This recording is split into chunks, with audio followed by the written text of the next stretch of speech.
What we're going to do is I'll just kick this off with 3 individual questions, and then we'll go to the floor. Okay, so Dr. Lorigio, one of the things, oops, I lost, that's okay. One of the things we wanted to do is ask a question that was not on the slides. And Doctor is an expert in probation, and when people come back and leave jails and prisons. So I was wondering if you could speak to us about the best practices in probation. Probation is the most common sentence in the United States. 2/3 of adults who are convicted and sentenced are on community supervision. Probation is a sentence that involves a series of conditions that are court mandated. Some conditions are mandatory and state dictated. Other conditions of probation are special conditions and respond to the particular characteristics of the offender and the case for which he or she was sentenced. In the late 1980s, specialized probation units were created with the recognition that officers with particular interests and training and techniques were needed to effectively manage people with mental illness who were sentenced to probation. These specialized programs are part of a sentence among the special conditions, and generally it's a generic condition of probation which states that the person must be compliant with all conditions of specialized mental health probation as dictated by the supervising probation officers. Mental health probation is managed by officers who self-select to engage in the supervisory process. They usually have social work, other types of mental health backgrounds as part of their educational experience and degrees, and they undergo special training.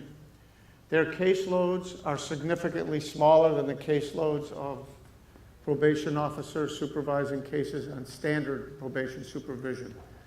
All of the members of their caseload are people who have been evaluated with serious mental illness, have a history of mental health treatment, and many of them have received treatment in the jail pre-conviction, and after they were convicted, and in the best case circumstance, they would continue their treatment in a seamless and coordinated fashion. So they'd be stabilized in the jail, sent to court, sentenced to specialized probation supervision, and then begin their probation sentence, usually an average of 2 years of supervision, having to obey the conditions of their release that were dictated by their sentence to probation as part of the specifications of the court order.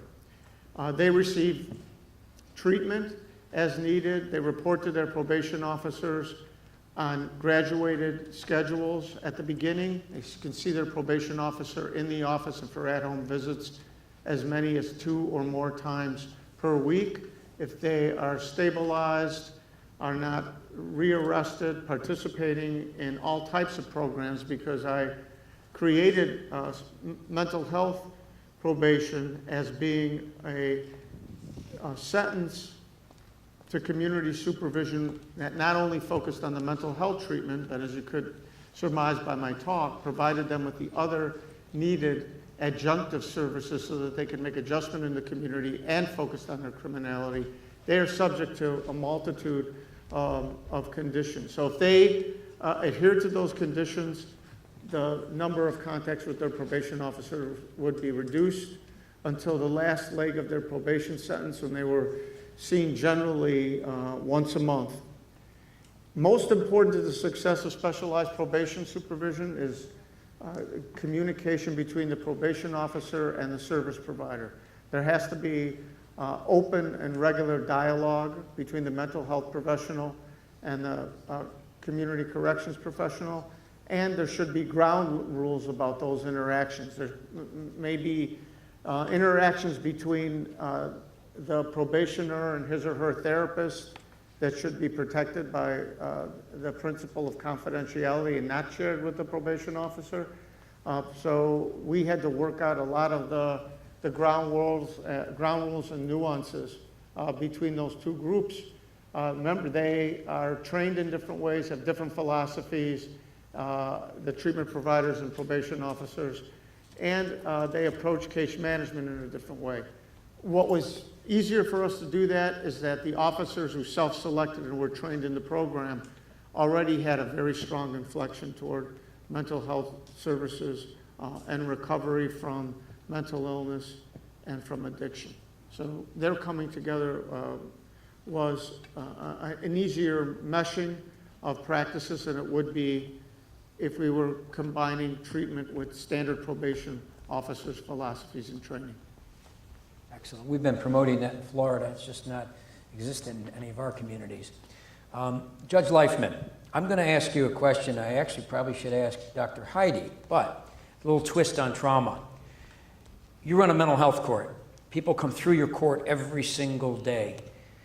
How often do you see trauma, and what does it look like to you when someone presents themselves? Thank you. It's interesting, the three of us, without coordinating our presentations, all mentioned trauma because it's such a major issue. And a lot of people do not understand what trauma is. It is not an emotional response where your cat or dog passed away. It is much more serious than that. So we have a little thing in our bodies called the pituitary gland. Like, what is he talking about? And what does that have to do with trauma? It has everything to do with trauma. So your pituitary gland is part of your warning system. And God forbid you walk out to the street and you see a car coming at you. The pituitary is going to send a message to your adrenaline system, and your adrenaline is going to release a chemical called cortisol, which is cortisone, into the brain. And it is your flight or fight mechanism. And it's faster than an Apple computer. And it's amazing, okay? And that's what helps protect us. The problem is if you can't get away from the trauma, the brain doesn't know that, and it keeps firing the cortisol. And it permanently alters the brain activity. It is physiological. It is non-emotional. So you could be a soldier in war watching your fellow soldiers get blown up. All right? It's what causes PTSD. You could be a child growing up in a domestic violence family or living in a war zone. 92% of all women in jails and prisons in the United States with serious mental illnesses were sexually abused as children. A younger brain that is overdosed with cortisol is even more affected than an older brain. The only thing that we know that protects us against the damage is your genetic tolerance to cortisol.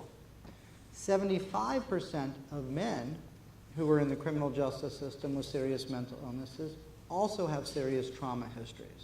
We have very little trauma therapy. We have very little trauma screening.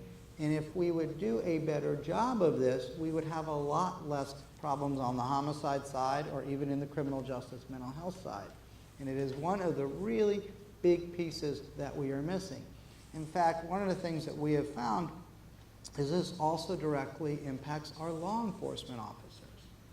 So I read an article about a month ago that said police officers get 6 to 9 times more cortisol a day overdose than non-law enforcement officers. And it explains why my CIT coordinator gets 150 calls a month from police officers for their own personal mental health issues. It also explains why they have some of the highest suicide rates, some of the highest substance use rates, some of the highest domestic violence rates, and some of the highest divorce rates of any profession. And they get attacked a lot by the community, which doesn't help the situation.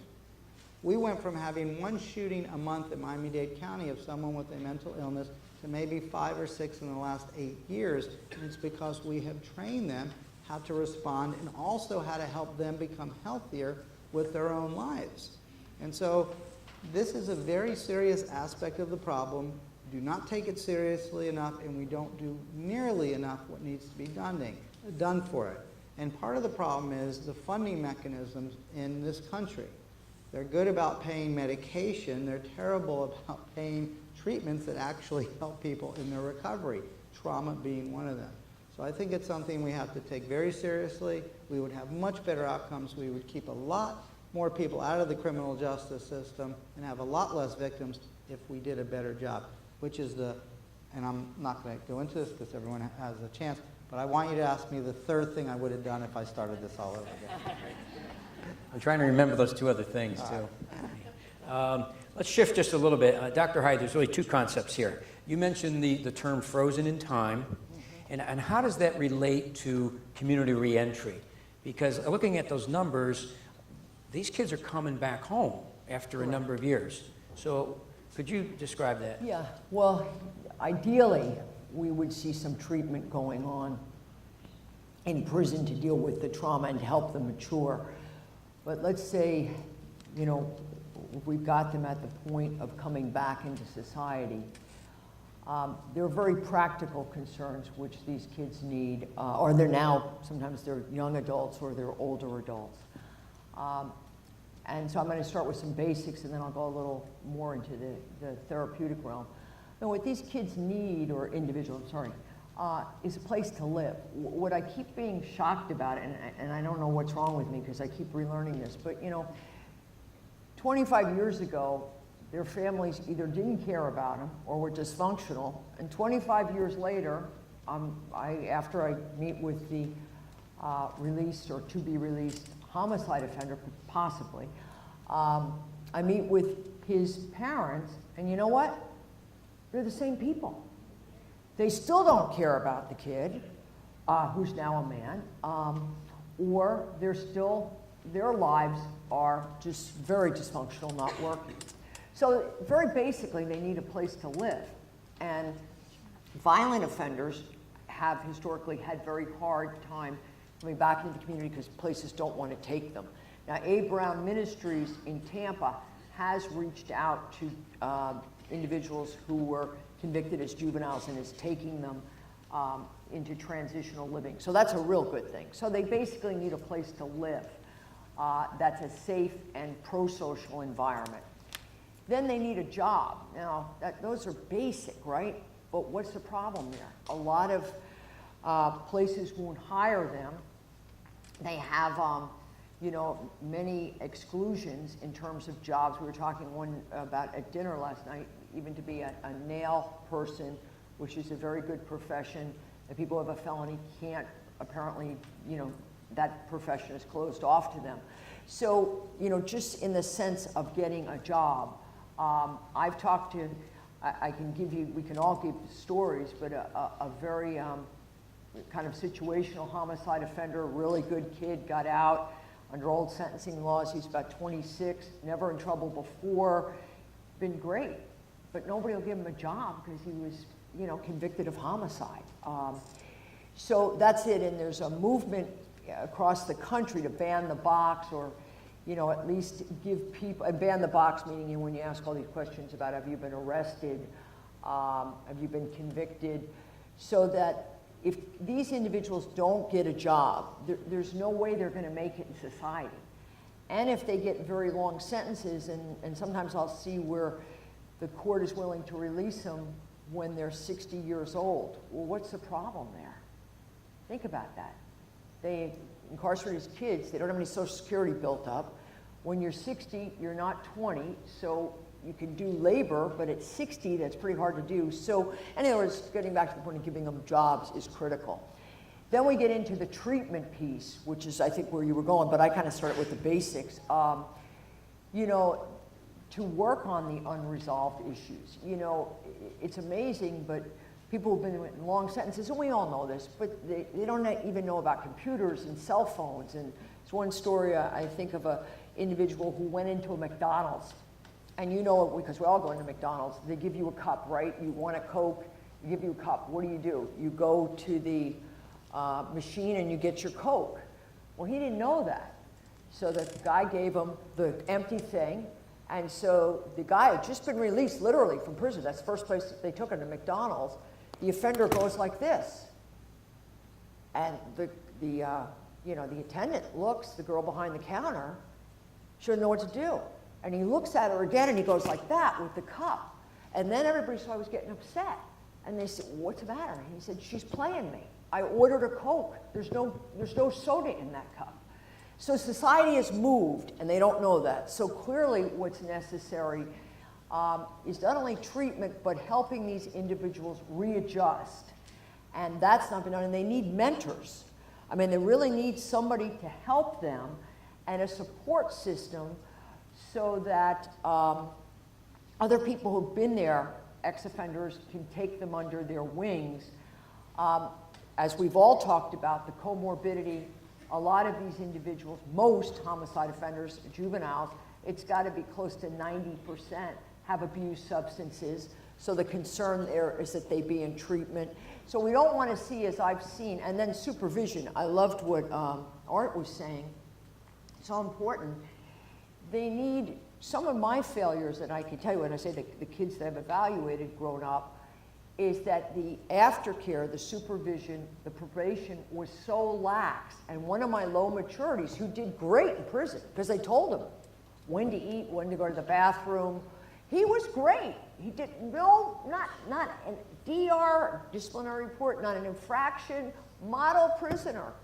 He gets out. There's nobody telling him what to do. There's nobody watching him. So his friends come, they say, hey, man, let's go out drinking. No, I can't drink. Ah, man, come on. And then you see the slippery slope.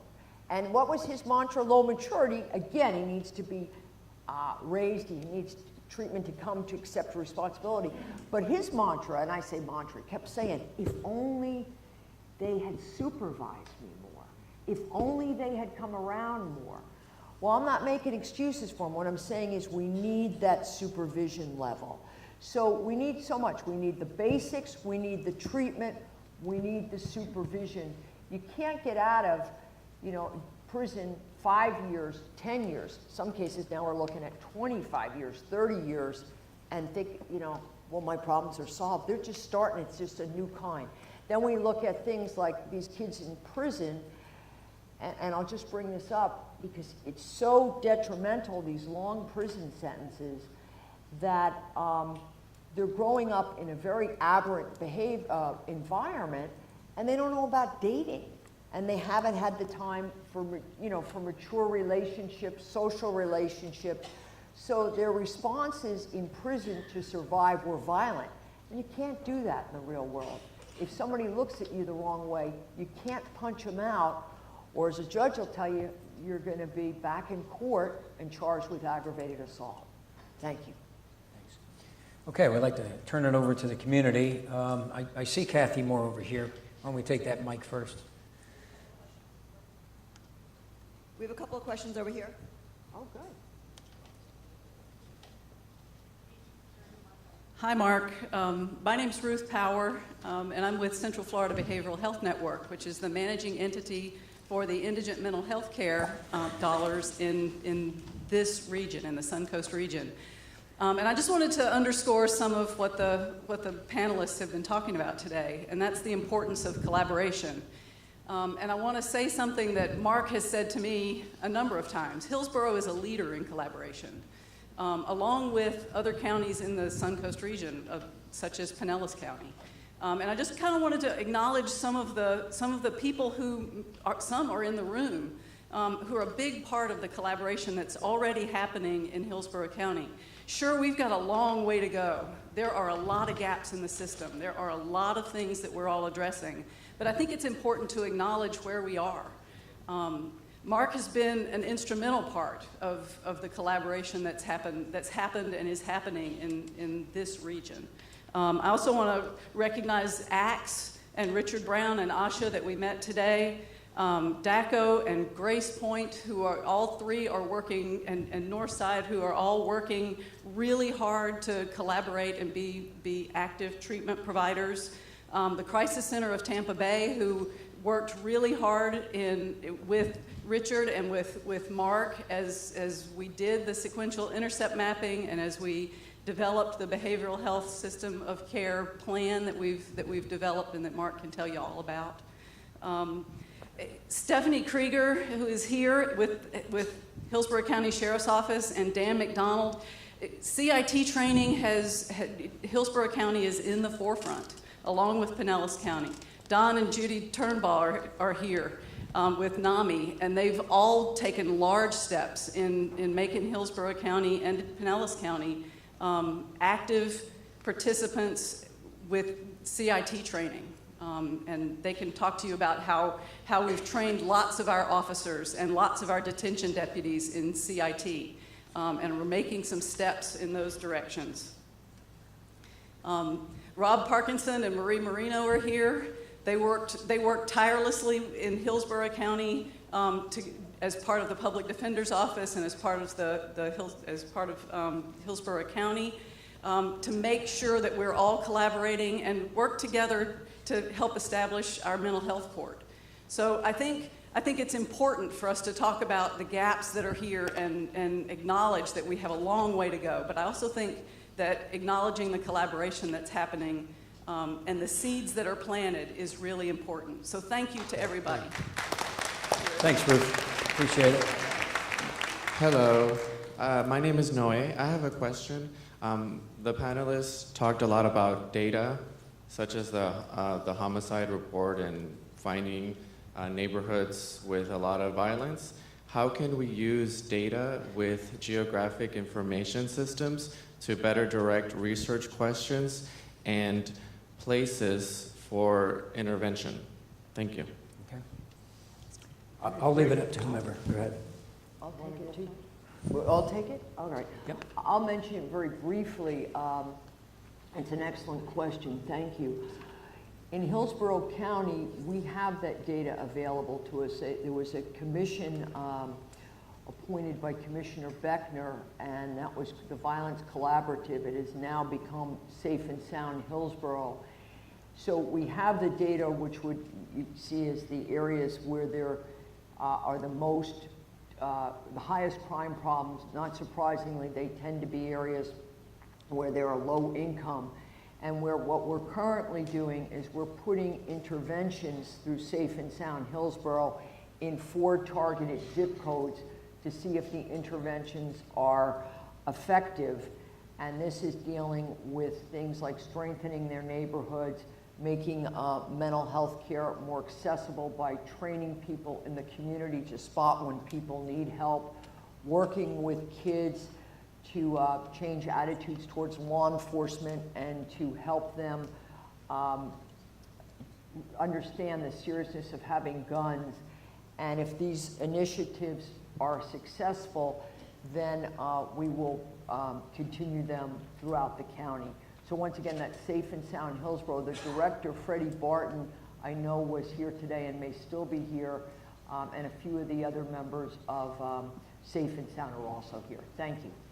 Many software programs have been developed under the rubric of geographical coding techniques.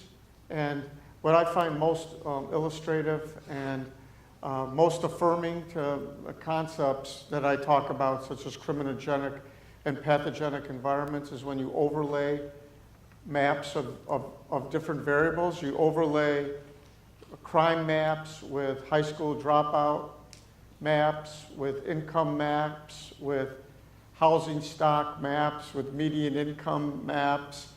They all light up in the same places.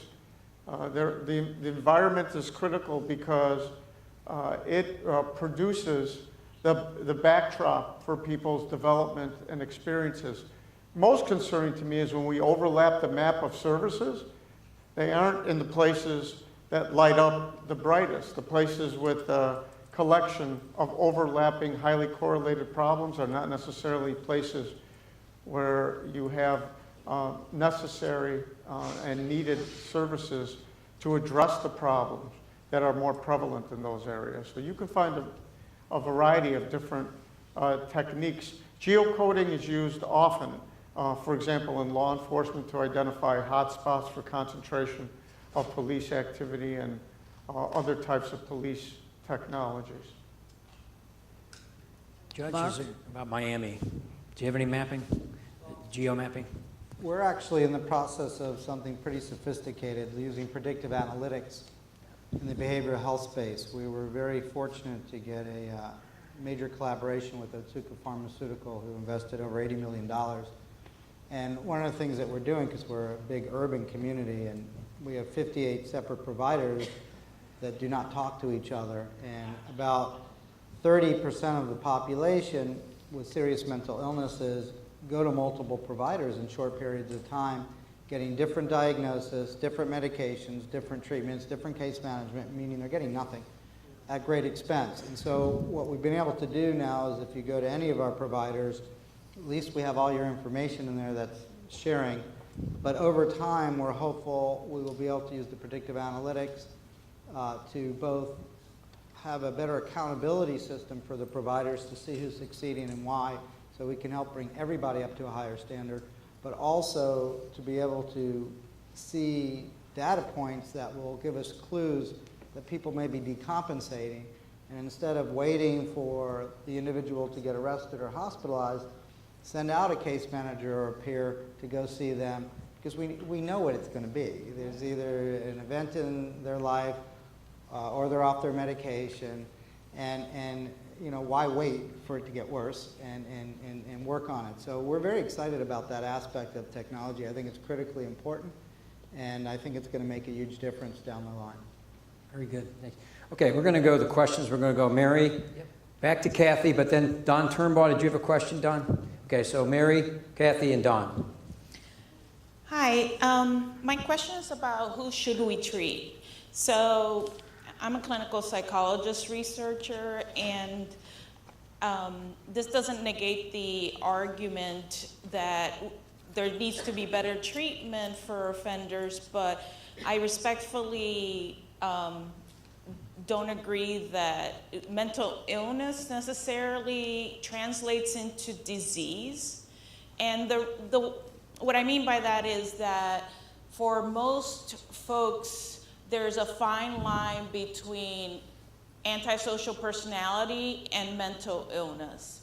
And I'm wondering, given that people with antisocial traits are the ones that are the most frequently involved in the criminal justice system, how do we make sure that current laws that define antisocial personality as not mental illness are not preventing some of those folks from being seen as potential mental health cases?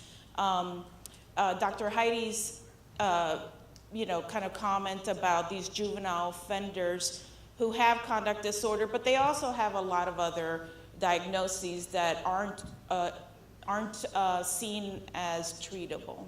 And so I wanted to, maybe if we wanted to capture the larger segment of offenders, we need to take that into account, not just those with psychosis or clear bipolar disorder. Okay. That's a big question. Am I off again? No, you're on. That's an expansive question and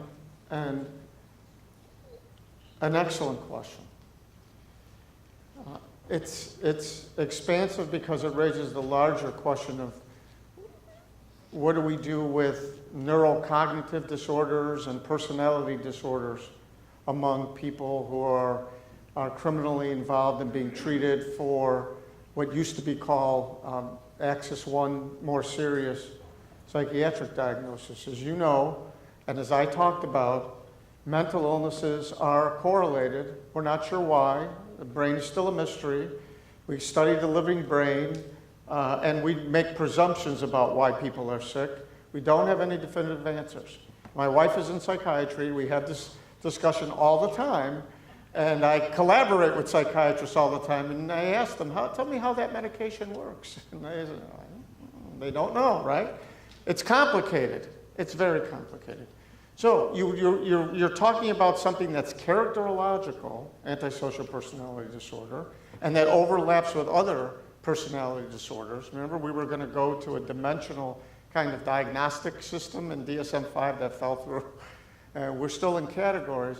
Antisocial personality disorders is correlated with other types of mental illnesses. In particular, and you know which one, it's correlated highly with substance use disorders. Substance use disorders are crime accelerators. When people are using and criminally involved, their criminal activity goes way up. When they have periods of sobriety, their criminal behavior goes way down.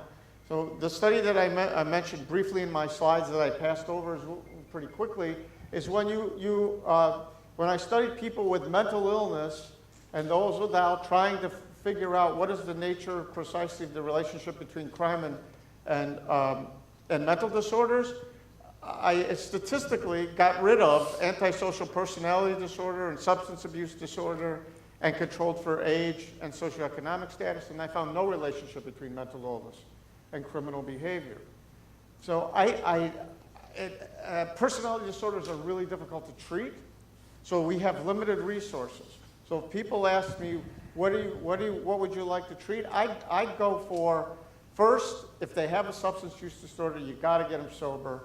And then you gotta, at the same time, remember we talked about the importance of integrated treatment, treat the accompanying mental illness. And by gosh, if you wanna do something about crime, you need to get at the big 4 causes of crime, the correlates, the risk factors. You need to work mostly with CBT techniques in changing thinking, in changing attitudes, in changing the kinds of antisocial approaches to the world that contribute to criminality throughout the lifespan.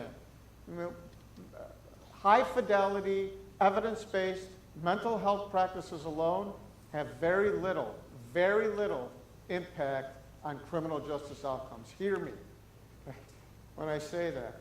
And again, I'm not saying let's get rid of treatment, of course not. But if that's all we're doing and expect people to become less criminal, I don't see it. In all the studies that have been done, I don't see it, if that's all you're doing. So yeah, we got to address access too. It's not only antisocial personality disorders that contribute to criminality, it's narcissistic personality disorder, highly related to antisocial personality disorder. It's borderline personality disorder. It's schizotypal. It's, name them all.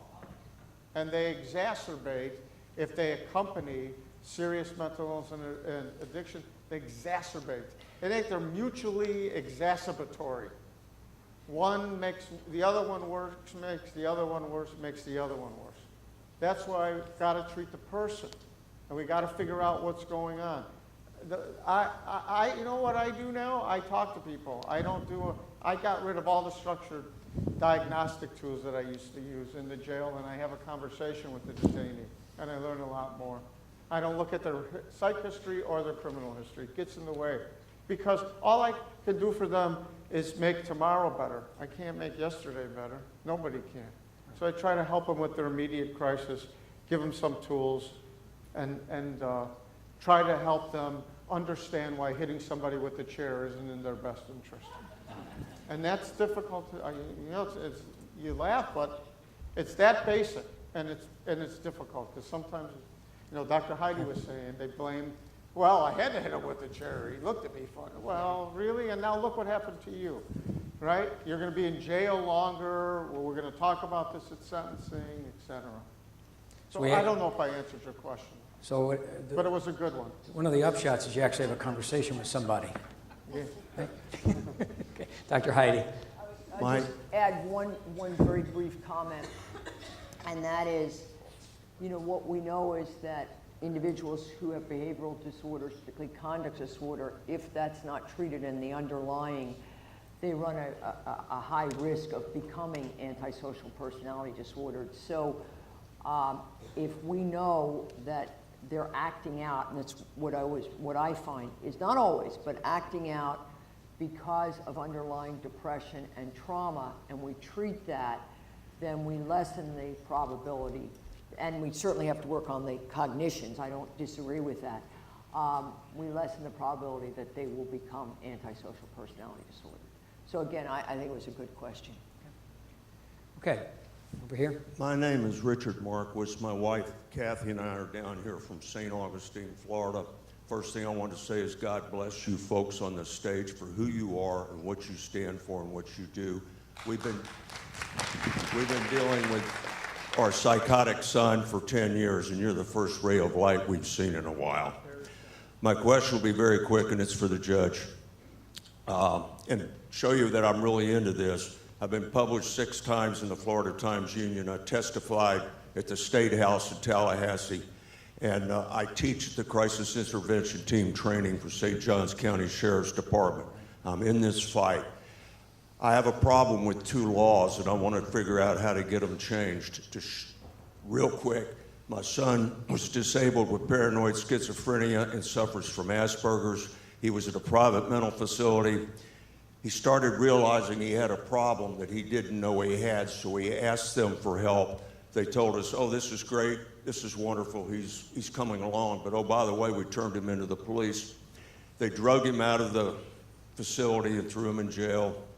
I told the judge, you're sending the signal that we need a lawyer sitting next to our children when they're going through counseling to protect them from self-incrimination. I think there's an adjustment to that law that can be made. And the other thing is, due to the Asperger's, in some cases, they don't know right from wrong. That, to me, there's another way to handle that rather than prosecute it.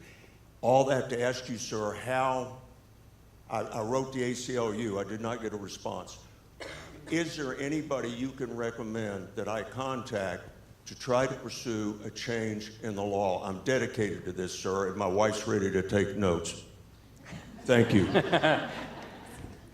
Thank you for what you're doing, and I'm sorry for all the difficulties you had. I can't imagine how hard it's been for your family.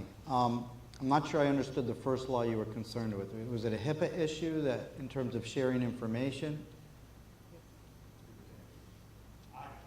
Okay. Okay. So one of the big frustrations for families is that the doctor or practitioner cannot talk to the family member about what's going on with their loved one, which I find ridiculous.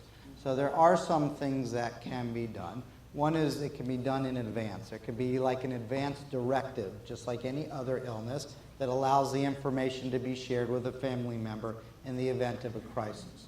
The HIPAA law is federal and has to be fixed through Congress. Representative Castor from your area is on one of the committees. She's terrific. She's very sensitive to this issue and understands it very well. I would reach out to her office.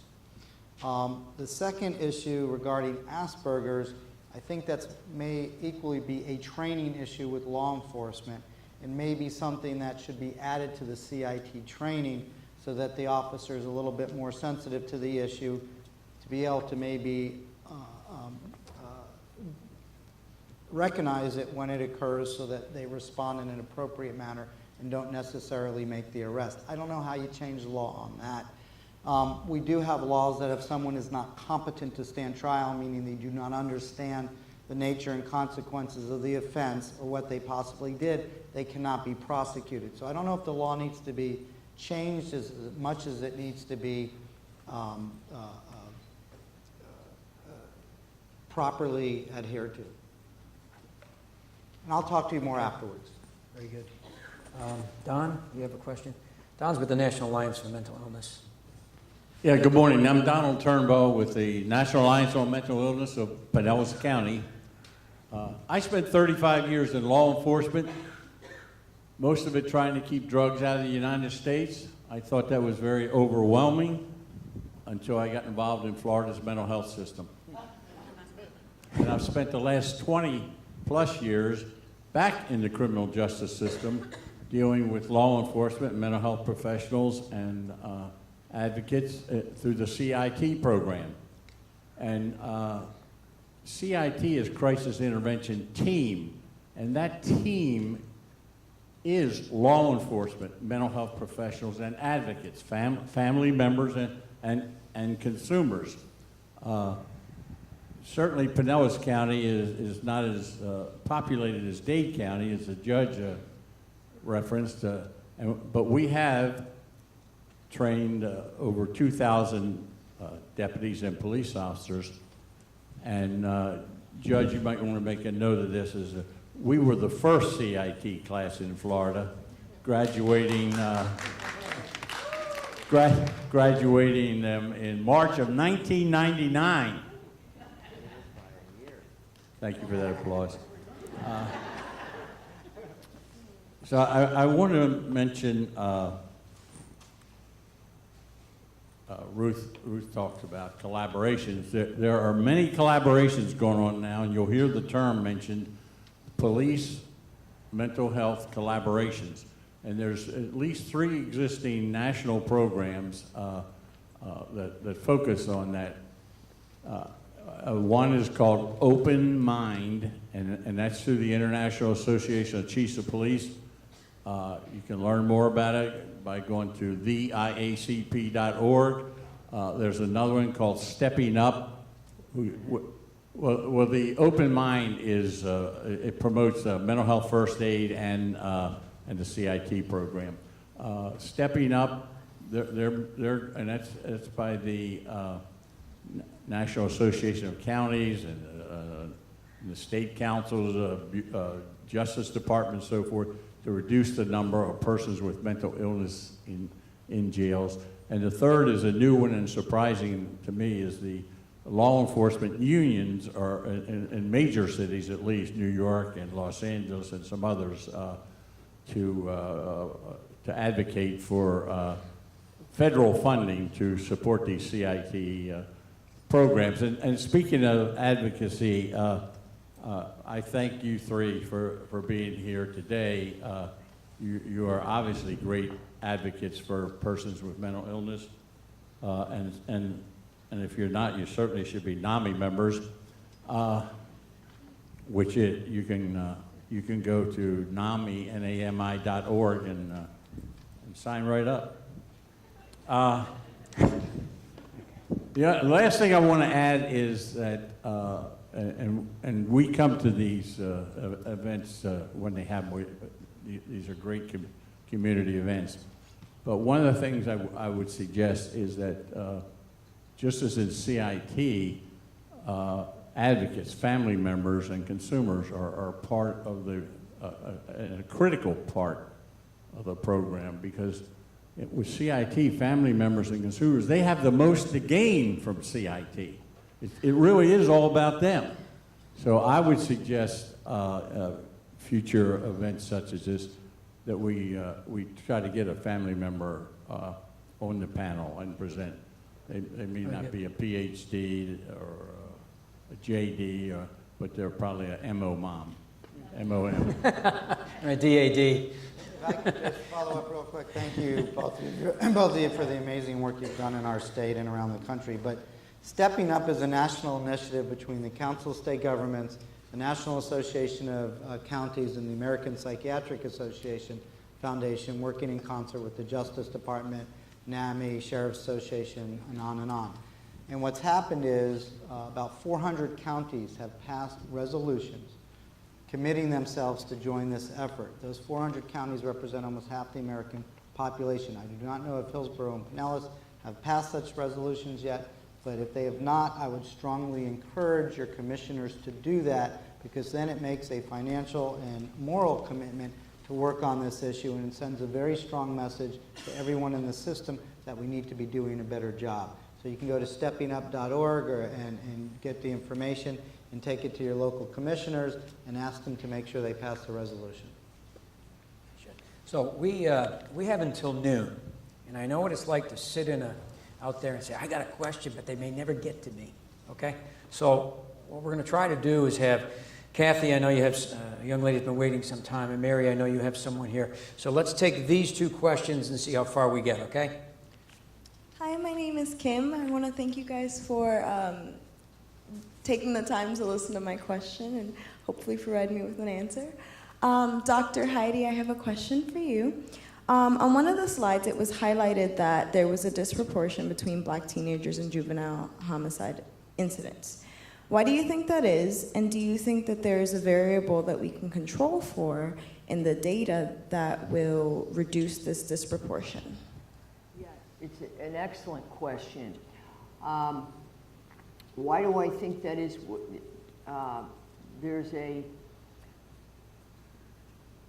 we don't have this in the data set, but I would suspect that there's a strong correlation between class, meaning in terms of poverty, and the FBI does not collect data on socioeconomic status or income of the parents. So I think that's part of it.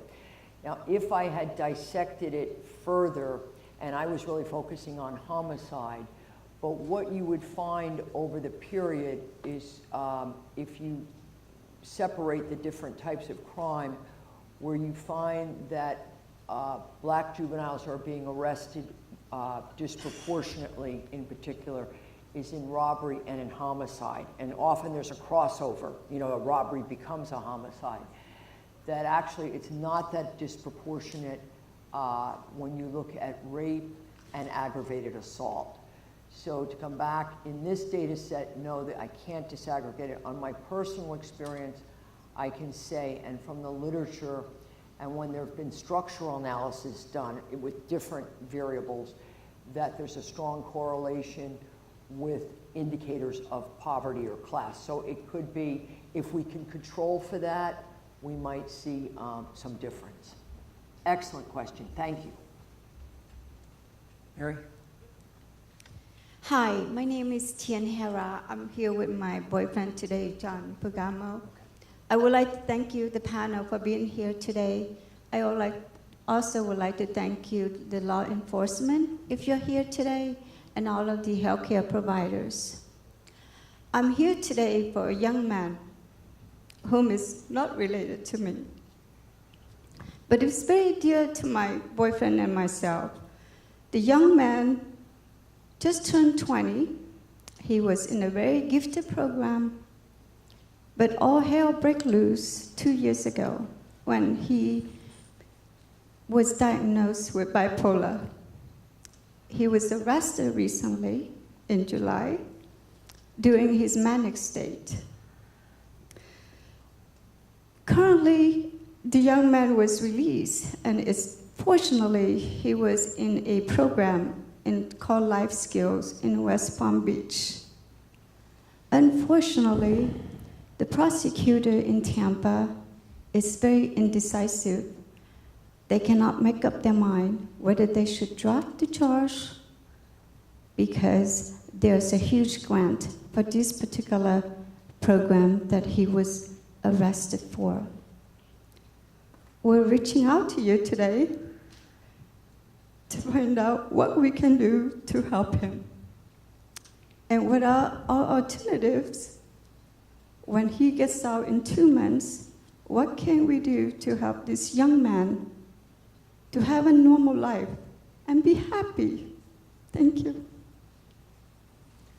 Well, if you want to answer, what I'd like to do is any of the local providers, maybe Ruth, could you reach out a little bit afterwards? Okay, go ahead, Steve. Thank you for your compassion and your empathy. It's difficult because each county has its own prosecutor. And so if it was a Tampa charge case, it's going to have to be resolved by the Hillsborough State Attorney's Office. The best thing to do is to try to speak to a supervisor in that office, if not the state attorney, him or herself, about this young man and his potential. And if you're going to do that, I would suggest that you make sure that there is a treatment plan for him, because I think that usually helps the prosecutors have a little bit more comfort that he's not going to reoffend. Part of this whole process is an education process for everyone involved in the law enforcement business. It's taken us 17 years in Miami to get where we are. It was not an overnight success. When we first started, our prosecutor only allowed us to do nonviolent misdemeanor cases. And now we're up to the point where we pretty much do all second and third degree felony cases. Our Supreme Court task force, which I still chair, is strongly advocating that every community set up a diversion program. Because if I don't know what the charge was, and that often is a factor, and if it's a violent offense, it makes things a little bit more difficult. Yes, sir. The charge is a first-degree felony, and from what I know, and it was, okay, so it's a boy, he's 19, turning 20 on his birthday, 4th of July, and it's human trafficking. Okay. That's what he got charged with, because every time the police officer was asking questions and he would answer, they would change the story around, trying to get him to admit, kind of, in a sense. I'm not So trying to push the issue. It's kind of hard to take a particular case and give you a good answer. It might But be that easier is to- a first-degree felony. It may be easier to talk to you afterwards, because I don't think there's a simple answer for particularly a charge of that nature. But I will tell you that all systems should be striving to set up diversion programs where that they could make sure that when people do come into the criminal system that do have serious mental illnesses, that they are screened appropriately, that we then develop a treatment plan for them, and we provide those resources as they leave the system so they don't reoffend. And it's, you know, it's not always easy, but one of the things that we do in Dade County is, and it goes to the earlier question by the psychologist about personality disorders, we do 3 screenings for everybody that comes into our program.